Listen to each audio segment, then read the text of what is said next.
Again, this is James Searcher coming out of my vehicle on my way to the day. But what I'm coming up to now as I continue my discussion and sharing about the cultural leadership experience is I've moved on to North St. Louis. And North St. Louis, if you hear the news and watching the news, many times over you're going to hear some type of crime, and mostly some type of violent crime that has been executed amongst one another. Of course, I could go into the politics of black on black crime, the politics of, or not the politics, but just the sadness of what that is. But again, I just wanted to kind of focus on one congregation as it is. As you'll see, a centennial, but again, it is the tie, and another church here.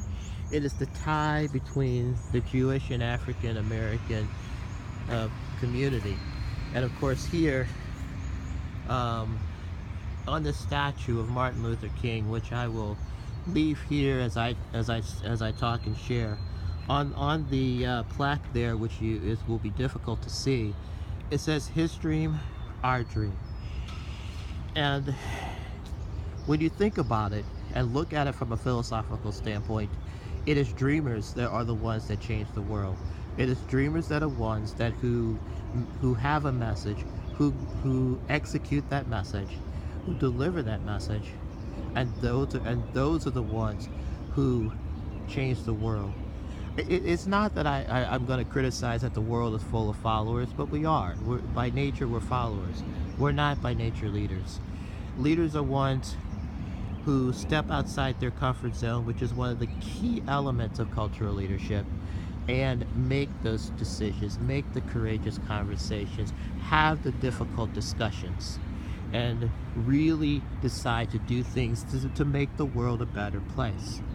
And these kids, and these are 15, 16, 17-year-old kids, tie where we were at Central Reform Congregation earlier, tie the message of Dr. King, pull those things together, and really strive to help the world, help their circle of influence to be more understandable. I mean, understand this.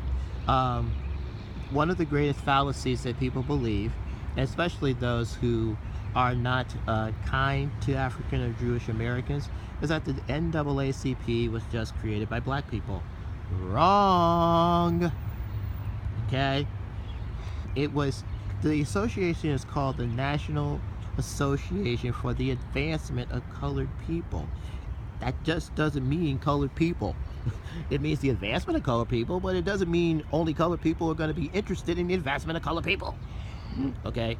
We have the Anti-Defamation League, so many other organizations that we can talk about. But for this point, I'm going to kick this off, and then now I'm going to have a little personal share time.